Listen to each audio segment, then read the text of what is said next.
El presidente Andrés Manuel López Obrador califica a Cuauhtémoc Cárdenas como su adversario político. El ingeniero se baja de la organización llamada México Colectivo. Se cae otro de los testigos contra Genaro García Luna en el juicio del siglo que sigue en los Estados Unidos. Reabren la librería que cerraron a Javier Corral en Chihuahua. Hablaremos con el exgobernador. Buenas noches, comenzamos.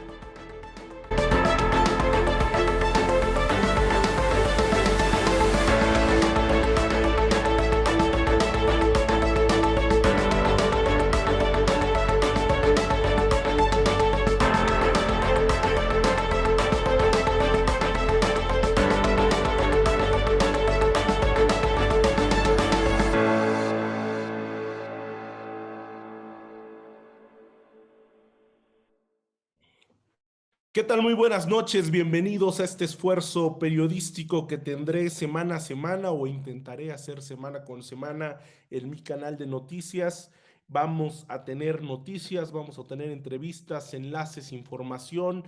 Vamos a hacer un espacio en el que las noticias ya no sean ese dolor de cabeza. Estamos saturados de información, hay que poner orden a este caos informativo, hay que poner luz a esta oscuridad. Vamos a tratar de iluminar en los temas importantes, políticos, por supuesto, del país o pues del mundo. Vamos a empezar con lo que sucedió hoy. El presidente Andrés Manuel López Obrador pues calificó como un adversario al ingeniero Cuauhtémoc Cárdenas, así lo dijo. Cada día que pasa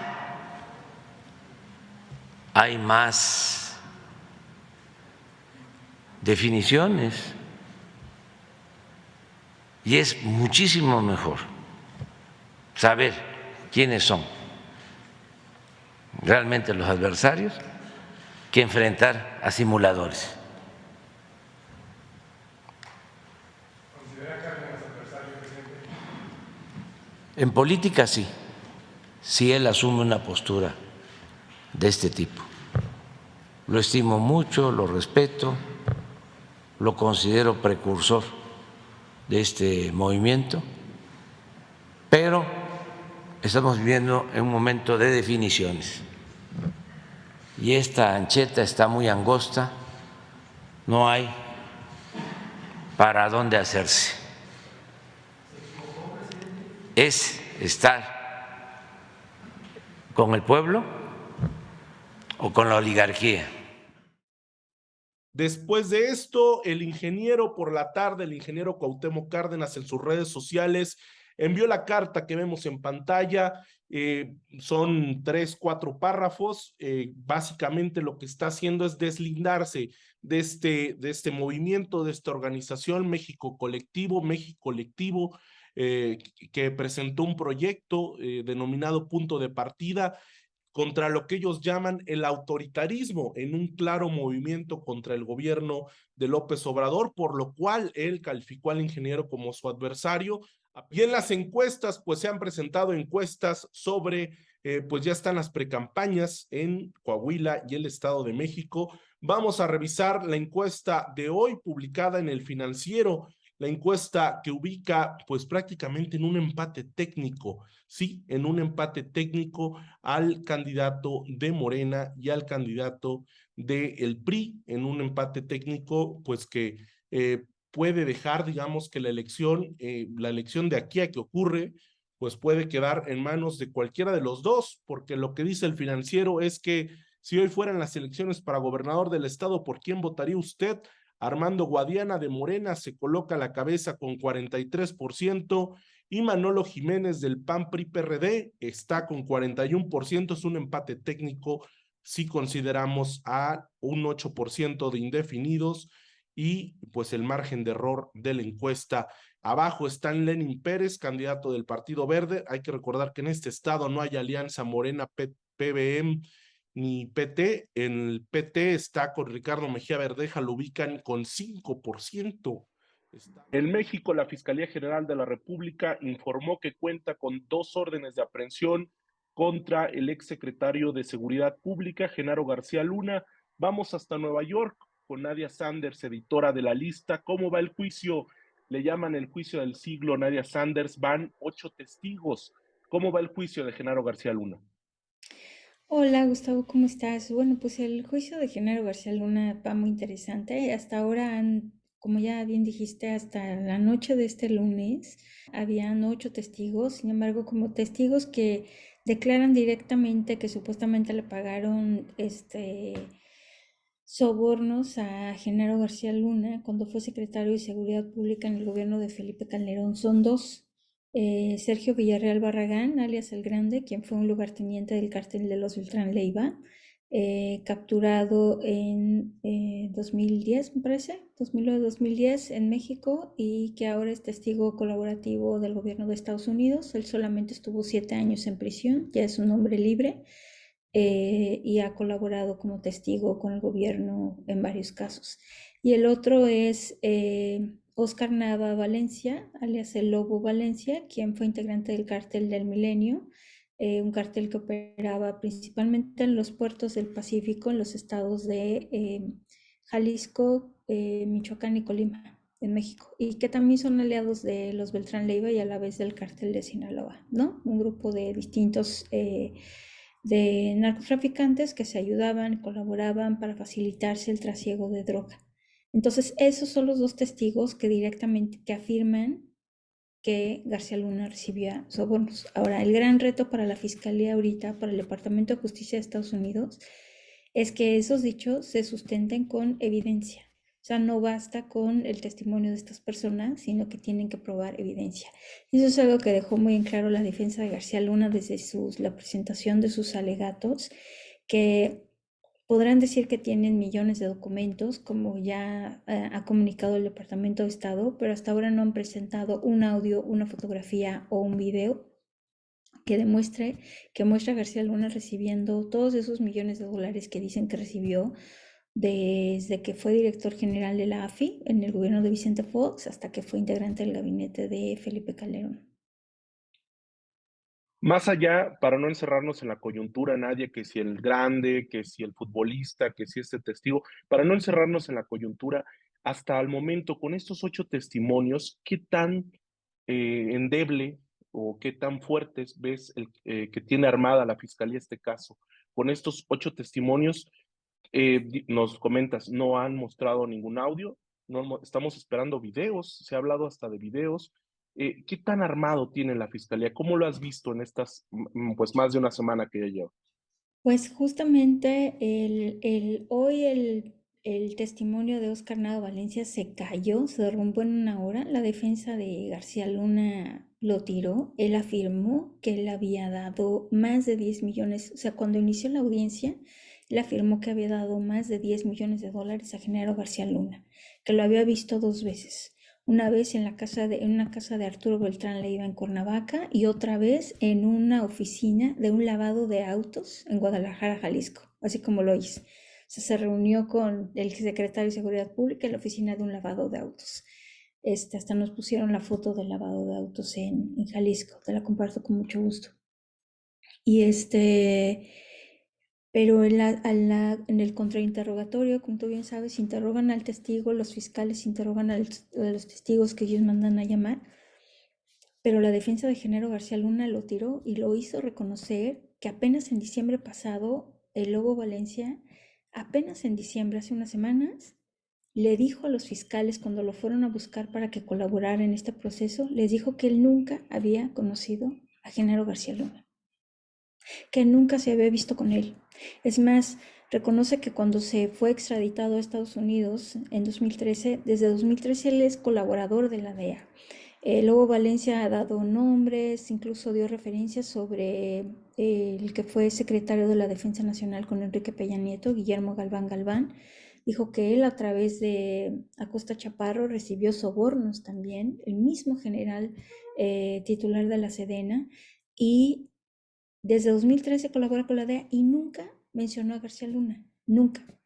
Y ahorita lo que está poniendo en evidencia la defensa es que conforme ellos van colaborando con casos, lo que tienen es una carta de parte del Departamento de Justicia que es valorada por el juez que lleva su caso y con base en eso les pueden reducir la sentencia. Lobo Valencia está a 3 años de salir libre, lleva 13 años en prisión y está menos de 3 años de quedar en libertad. Si obtuviese una carta favorable del Departamento de Justicia que valorara a su juez, podría reducirse aún más su pena, que ya se redujo de 25 años a 16 años y medio, y podría exentar estos 2 años y medio que le quedan todavía en prisión. Entonces, fue todo lo que declaró, toda la narrativa que estuvo diciendo durante horas en la mañana de este lunes. En una hora la defensa reconoció con la defensa que lleva años colaborando con la DEA y que nunca había mencionado a García Luna para casos de corrupción. Y aparte que en diciembre les dijo eso a los fiscales, que nunca lo había visto. Después él corrigió, él dijo, bueno, es que nunca dije eso porque nunca me habían preguntado específicamente sobre él. Bueno, es que sí les dije que nunca lo había visto, pero es que tenía miedo. Entonces, pero pues la verdad es que lo desarmó. Entonces, yo creo que fue un golpe para todos los casos que ha llevado el Departamento de Justicia. De los 8 testigos, son los únicos, el Grande y el Lobo, quienes afirmaron que vieron de primera mano o que le entregaron sobornos por protección, a cambio de protección a García Luna. El resto han sido descripciones o testimonios de aseguramientos de cargamentos o de que les contaron, les dijeron, pero nunca, pero ninguno de los otros 8 testigos, dentro de los 8 testigos, perdón, ha afirmado algo o se ha presentado un documento. Y como te decía, más allá de los dichos de los testigos, tienen que presentar una evidencia, que es lo único que debe de valorar el jurado a la hora de deliberar si es culpable o no culpable García Luna. Pues seguiremos tu cobertura, Nadia Sanders. Estás publicando en lalista.com todos los días. Todos los días, también sigan las redes sociales, también hacemos en vivos. Bueno, vamos a hacer en vivos sobre todo en TikTok, entonces, bueno, pues un gusto, Gustavo. Pues te seguiremos y estaremos pendientes de estos pues testimonios en principio y ya veremos si presentan pruebas. ¿Cuántos son los miembros del jurado? Todavía falta. Son 12, recordemos que el jurado son 12 ciudadanos y ciudadanas de a pie, o sea, son personas que son elegidas de un paquete de 400 personas que eran inicialmente. Entonces son ciudadanas y ciudadanos de a pie que están dispuestos pues a dar su valoración y que se busca que no tengan cierto sesgo, ¿no? Que no sean que no tengan algún dato de contexto que pueda llevarlos a un sesgo a la hora de decidir. Y algo muy curioso, Gustavo, que hoy el juez los despertó a una jurado, literalmente, después de ¡Qué la comida. bárbaros! Le dijo, No, por favor, pongan atención, esto es un caso muy se estaba importante, no se puede durmiendo, quedar, se estaba durmiendo, no me digas eso. estaban Increíble. cabeceando una mujer, o sea, pues es que son jornadas largas, y uno como periodista pues está con la adrenalina pensando a ver a qué hora van a soltar un dato relevante y tomando nota. Si para uno es cansado, puede resultar cansado a pesar de lo interesante que resulta este caso y de las personas que están desfilando por aquí. No, bueno, pues para una señora o un señor que está ahí como jurado es como de qué me están hablando. Además ellos son de otro contexto, no son mexicanos, este, y muchas cosas no les hacen sentido. Entonces, bueno, Oye, al estaban, menos les van a pagar al jurado o es no, una no, acción ya, ciudadana. no, no, no. Esta es una labor ciudadana, así Wow. como cuando uno, como en las elecciones, que eres funcionario de casilla, es algo así. Les dan ciertos incentivos, entiendo que les dan ciertos incentivos, pero en realidad no, o sea, como ciertas, es una cuestión ciudadana el ser jurado. O sea, no es que les paguen, no les pueden pagar. Pues imagínate que te paguen por ser jurado, pues ahí estás creando también un incentivo. Pero en fin, muy interesante el juicio. Recuerda que el juez Brian Cogan es el mismo que llevó el juicio del Chapo Guzmán. Son inevitables las comparaciones con el juicio del Chapo Guzmán. Los compañeros periodistas que cubrieron ese juicio que están ahorita, pues marcan los contrastes que hubo entonces y que hay ahora, ¿no? Hubo mucho más seguridad y la fama del Chapo se la ganó, por supuesto. La seguridad era mucho más estricta. Pero bueno, sigue habiendo dos filtros de todas maneras para entrar a la sala del juez Brian Cogan.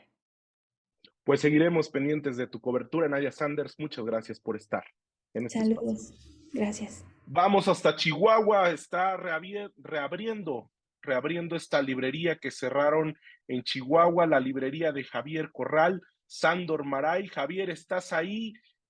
Pues tengo una duda, ¿te estás retirando políticamente? ¿Ahora vas a hacer cultura o desde tu librería vas a seguir haciendo política? Bueno, en realidad el proyecto de la librería es un proyecto desde hace muchos años. Es un anhelo que se fue convirtiendo en una meta y un objetivo que se ha concretado. Lo he pensado como un espacio cultural que sirva no solamente a la reflexión, al debate de las ideas, sino como un centro de gestión cultural, en donde podamos tener un programa muy amplio, no solo desde el punto de vista de la literatura, sino también de la música, de los talleres de redacción, los círculos de lectura, el cine documental, y hacer de este centro un centro de reflexión, de luz, en un momento tan importante y tan necesario para la vida del país, en donde parece estar cancelado el diálogo, el debate y la reflexión de altura. Ahí es donde yo inscribo en el momento actual mi proyecto de la librería Sándor Máray. Debo decir que he tomado una pausa en mi actividad pública. Yo me he retirado de la actividad política partidista. Yo no creo que uno se retire de la política como una tarea fundamental en sentido amplio.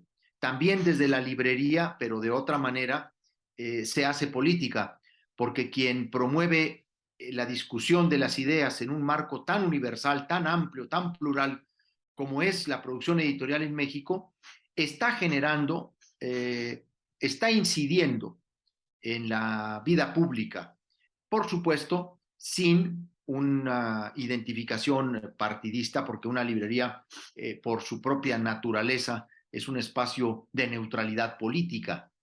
Eso sí, abierto al tiempo, al cambio, a las ideas y a todos los actores que quieran aquí presentar y comentar sus libros. Entonces, la librería es un anhelo de muchos años.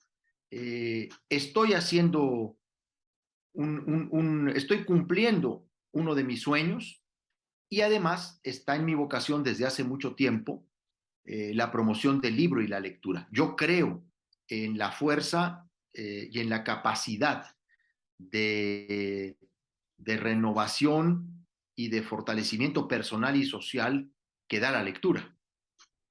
Este acto de clausura provocó indignación a nivel nacional, no solo en Chihuahua.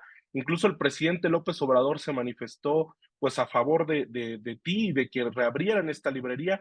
Vimos que Beatriz Gutiérrez Müller, la esposa del presidente, incluso te envió libros, pero Marco Cortés, por ejemplo, no te ha enviado ningún libro, Javier. No, porque tenemos múltiples diferencias y porque evidentemente no iba él a remarcar lo que ha sido un error garrafal de la gobernadora de Chihuahua, María Eugenia Campos, de dar rienda suelta a su odio, a su coraje, a su revanchismo contra mi persona. Efectivamente, el presidente de la República fue muy solidario. Debo decir que la doctora Beatriz Gutiérrez Müller fue verdaderamente proactiva en las redes. Ella fue muy solidaria, entre otras cosas porque tiene un compromiso muy acreditado en la promoción del libro y la lectura. Ella es una tenaz promotora de la lectura en nuestro país. Tiene incluso distintos ejercicios de lectura en voz alta, pues para contagiar, para animar a que sobre todo los niños, los jóvenes lo hagan. Pero Y independientemente de eso, Javier, hay una buena relación entre el presidente y tú. Sabemos que incluso te ofreció un cargo y tú no aceptaste. bueno, el presidente y yo tenemos una relación efectivamente muy buena.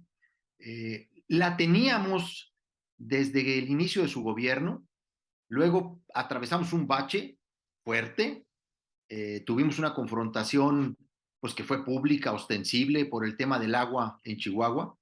Sin embargo, luego las cosas volvieron a su cauce, reconstituimos nuestra relación no solo institucional, sino personal. Y debo decirlo como es, en este último año y medio que dejé yo la gubernatura, el presidente ha sido muy generoso en sus expresiones sobre mí. Ha expresado varias veces que tiene respeto por mí, etcétera. Lo que yo también tengo por él. A pesar de que tenemos diferencias, sin embargo, él ha sido muy respetuoso de mis puntos de vista, de mis posturas. Jamás a mí me ha reconvenido o me ha dicho que no está de acuerdo con lo que yo estoy diciendo, porque sigo teniendo puntos de vista críticos sobre algunas ¿Cuál, cosas. ¿Qué es lo que le criticas al presidente? Hay muchos críticos actualmente de la presidencia. Sabemos que conforme avanzan los años, los presidentes pues van acumulando más críticas, se termina la luna de miel. Incluso vimos por ahí a Elena Poniatowska, que es una escritora muy reconocida en el país, hizo sus críticas a la 4T. Abrimos el noticiero con el tema de Cuauhtémoc Cárdenas distanciándose un poco, después bajándose de este movimiento que se llama México Colectivo. ¿Tú en qué posición estás, Javier? Si dice el presidente hoy en la mañana, no hay de tres, hay de dos. O estás con el pueblo, o sea, estás con él, o estás con la oposición. ¿Tú dónde estás, Javier? Fíjate que yo estoy buscando mantener un equilibrio y una objetividad.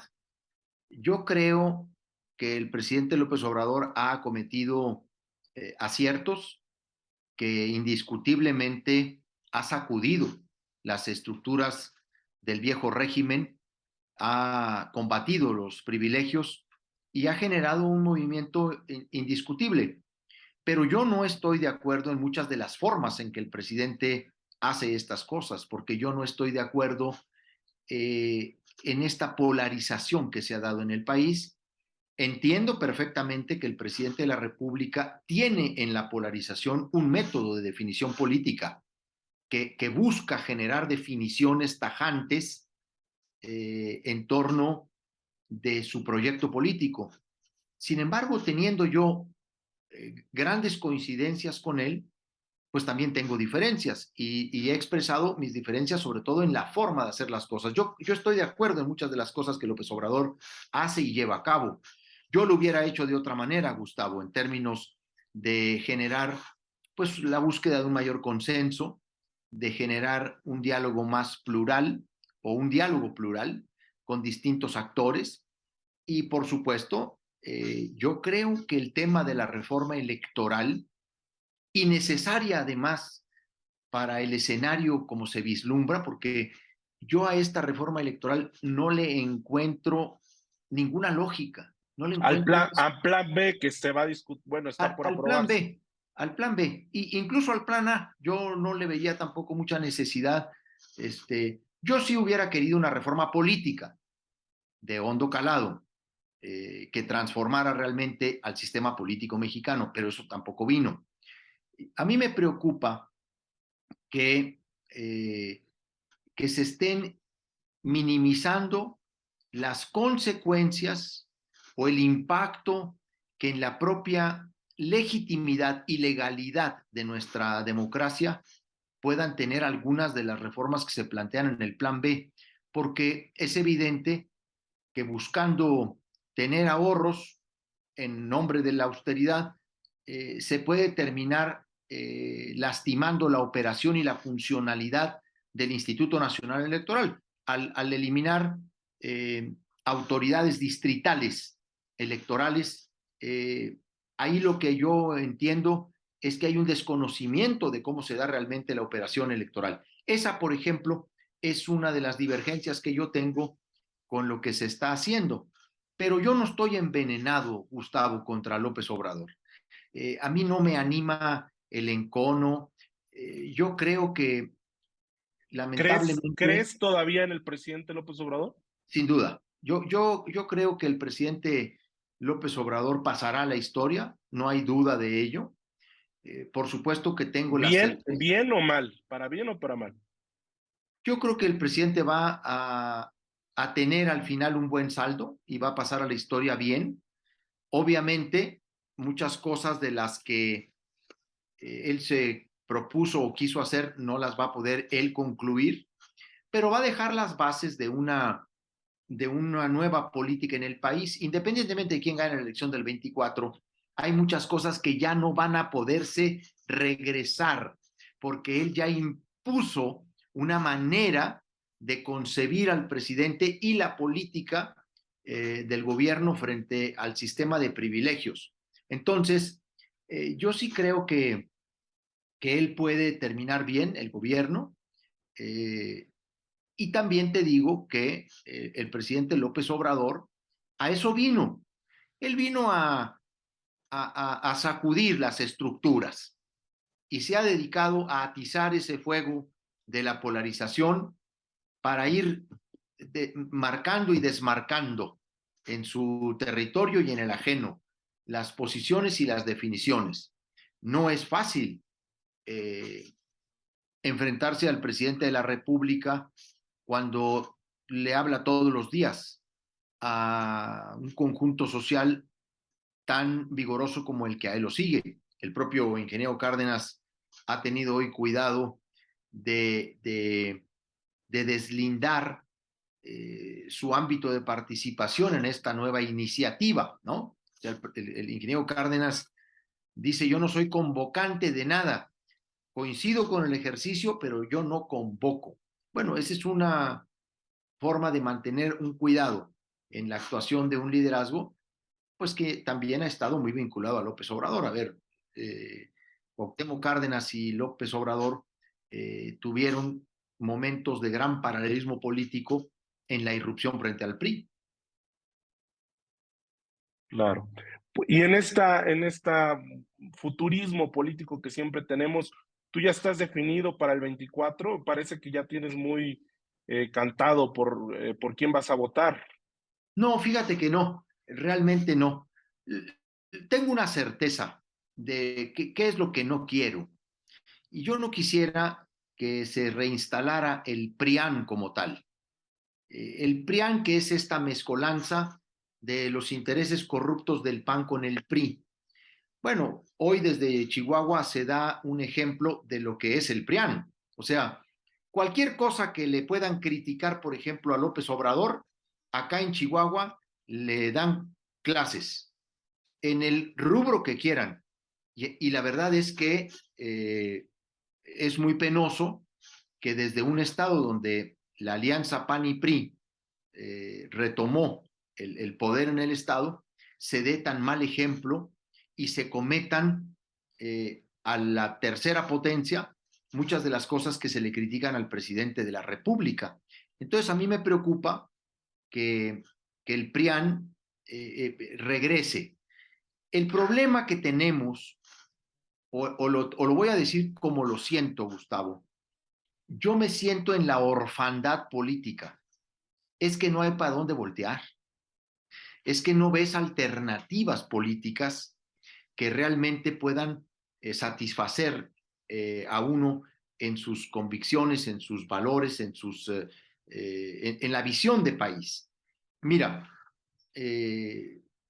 yo he distinguido que una cosa es el López Obradorismo como un movimiento social y político con causas muy definidas, pero otra cosa es Morena, por ejemplo, ¿no?